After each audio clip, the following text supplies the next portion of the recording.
ഒരിക്കൽ യേശുനാഥൻ ഗലീലി കടൽത്തിരയിൽ തോണിയേറി വലവീശി പോണോരെ കണ്ട് അവരോടന്ന് ചൊല്ലി സ്നേഹമോടെ ദൈവദൂതുകൾ.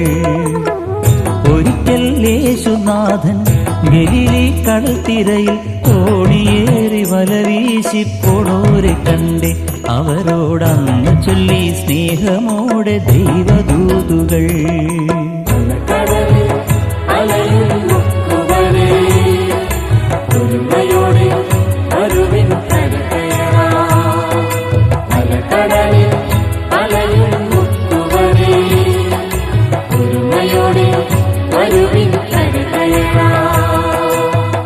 ഒരിക്കൽ യേശുനാഥൻ ഗലീലി കടൽത്തിരയിൽ തോണിയേറി വലവീശി പോണോരെ കണ്ട് അവരോടന്ന് ചൊല്ലി സ്നേഹം